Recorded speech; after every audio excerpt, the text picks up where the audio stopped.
сабак. Саламатсыңарбы балдар? Силер менен кайрадан көрүшүп жатканыма абдан кубанычтамын. Анда алипе сабагына даяр болсоңор, сабагыбызды баштайлы. Сабагыбыз көңүлдүү өтсүн. Балдар, азыр жашынган тамгалар оюнун ойнойлу. Оюндун шарты боюнча автобустун артында кайсы тамгалар жашырылганын табышыңар керек. Кана, кайсы тамгалар жашырылган? Таап көргүлөчү. Силер туура таптыңар. Биринчи Ö тамгасы. Андан кийин Б, А, М тамгасы. Аягында Т тамгасы жашырылыптыр. Мен билгем, силер таба аласыңар деп. Балдар, сүрөткө карап, көңүл бөлгүлөчү. Бул кайсы жерде ойлоп жатасыңар? Кимди, эмнелерди көрүп жатасыңар? Ой жүгүртүп, өз оюңарды жаныңарда отурган ата-эне, ага-эжелериңерге айтып бергилечи. Балдар, мен да силердин айткан оюңарга кошулам. Бул жер жайлоо. Жайлоодо жылкылар көп. Ал эми бул киши жылкычы. Жылкы баккан адамды жылкычы дейбиз. Кана баарыбыз чогуу жылкычы деп эки жолу кайталап айталы. Жылкычы. Жылкычы. Эми жылкы деп айткылачы. Жылкы. Жылкы. Кандай жакшы, силер тыбыштарды туура атап айттыңар. Балдар, жайлоо, жылкычы, жылкы деген сөздүн башында кайсы тыбышты уктуңар? Туура, Ж тыбышын уктуңар. Анда бүгүнкү биздин өтө турган темабыз Ж тыбышы жана Ж тамгасы.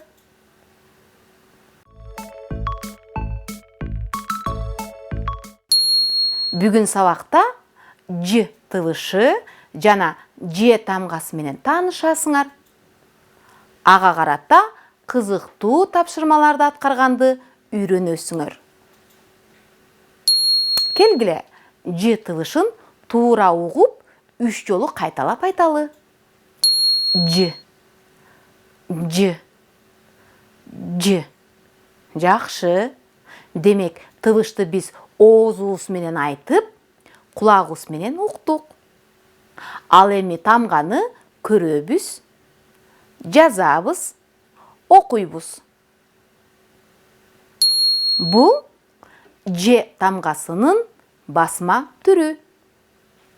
Ал эми бул жазма түрү. Балдар, Ж тыбышын тамга менен белгиледик. Кайталайбыз. Тыбыш тамга менен белгиленет. Тыбыш тамга менен белгиленет. Келгиле, Ж тыбышын дагы 3 жолу кайталап айтып көрөлү. Ж. Ж. Ж. Балдар, эмнени байкадыңар? Ооба, Ж тыбышын айтып жатканда аба тоскоолдукка учурап, тилибиз таңдайга тийишип, жумшак айтылды. Демек, Ж тыбышы жумшак, үнсүз. Бул баш тамгасы жана кичине тамгасы. Эми балдар, жол деген сөзгө талдоо жүргүзүп көрөлү. Силер билесиңер, талдоо бул сөздө канча тыбыш, канча тамга, канча муун бар экенин аныктайт. Кана, жол деген сөздөгү тыбыштарды атагылачы. Кайсы тыбыштар бар экен?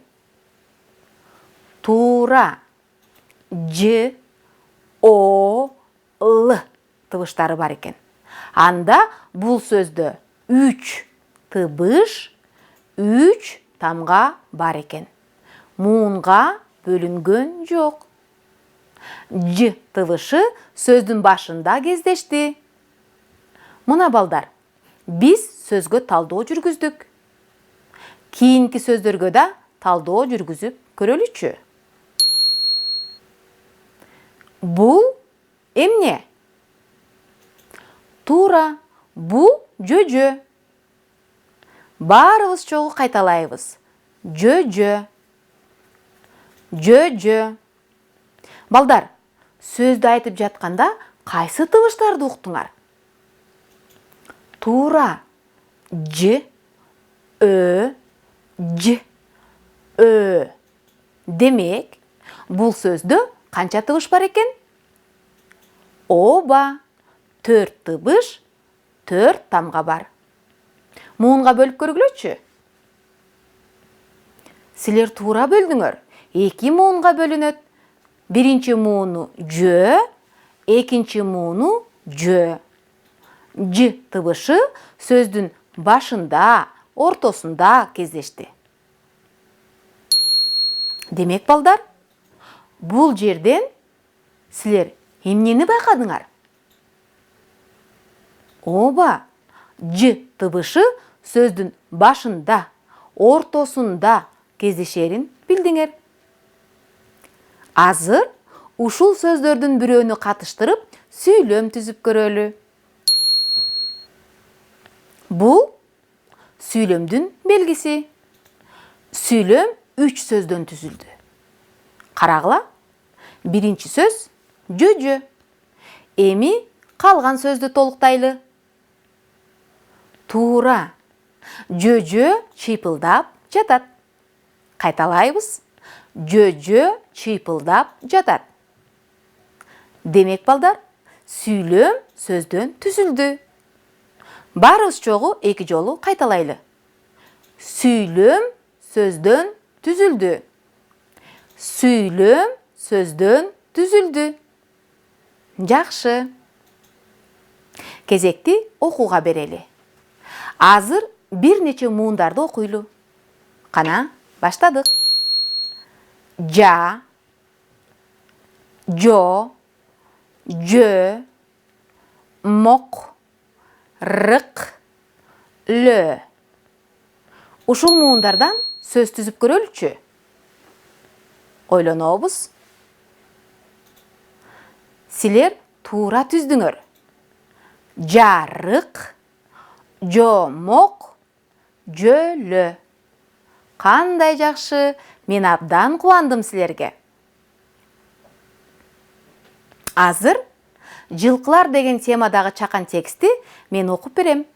Силер көңүл буруп угуп отургула. Жылкылар. Жапардын жылкылары бир үйүр.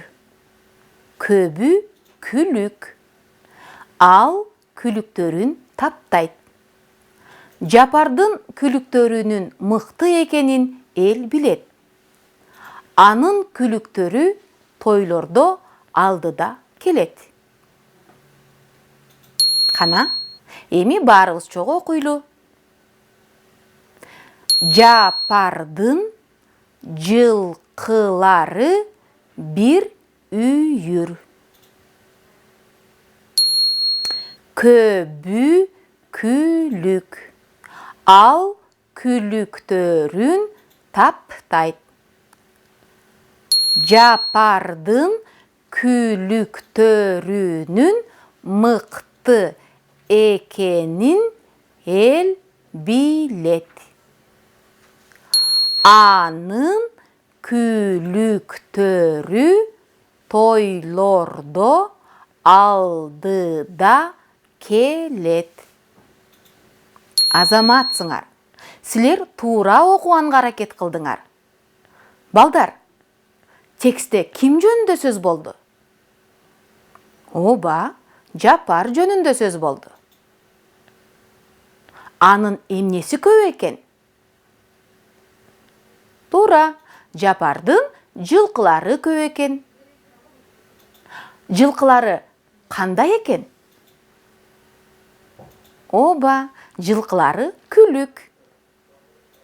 Тойлордо алдыда келет экен. Балдар, эми жашынган сөздөр оюнун ойнойлу. Азыр биз жалбырак деген сөздүн ичинде жашынган бир нече сөздөрдү табабыз. Ал үчүн бизге цифралар жардам берет. Анда оюнубузду баштайлы. Биринчи, эмне деген сөз болду экен? Туура, ак. Кийинкисичи? Кыр. Үчүнчү сөз эмне болду экен? Бал. Кийинкиси? Арык. Акыркысы? Барак. Азаматсыңар балдар. Силер жашынган сөздөрдү таба алдыңар. Силер дагы көп сөздөрдү тапсаңар болот. Балдар, бүгүн сабакта кандай жаңы сөздөрдү билдиңер? Келгиле, сөздөрдүн дубалына көңүл буралчы.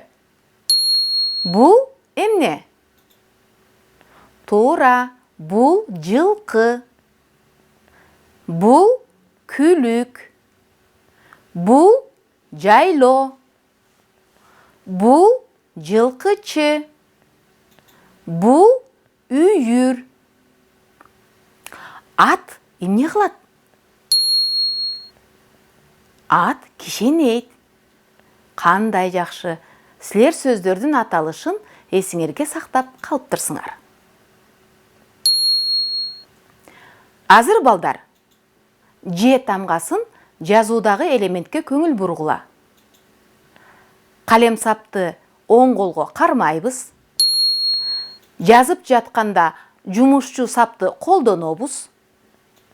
Үстүңкү сызык менен астыңкы сызыкты пайдаланабыз. Алардан ашып кетпейбиз. Анда абада жазып баштайлы. Балдар, эми сабагыбызды жыйынтыктап, эсибизге сактайлы. Бүгүн силер Ж тыбышы жана Ж тамгасы менен тааныштыңар. Ж тыбышы жумшак болуп айтыларын, Ж тыбышы сөздүн башында, ортосунда кездешерин билдиңер. Ж тыбышы катышкан сөздөрдү туура атап, муунга бөлдүңөр жана сүйлөм түздүңөр. Муун, сөз, сүйлөмдөрдү окудуңар. Жаңы сөздөр менен тааныштыңар. Ой жүгүртүүгө карата тапшырманы аткардыңар. Балдар, мен силерге ишенем. Айтылган нерселерди угуп, жетише алдыңар деп. Бул алган билимдерди унутуп калбайлы. Кайталап туралы. Анткени алдыда биз окуй турган кызыктуу ырлар, жомоктор бар. Билинбей убакыт да келип калды. Биздин сабагыбыз аягына чыкты. Көңүл бөлүп отурганыңарга чоң рахмат. Эмки сабакта көрүшкөнчө саламатта болгула.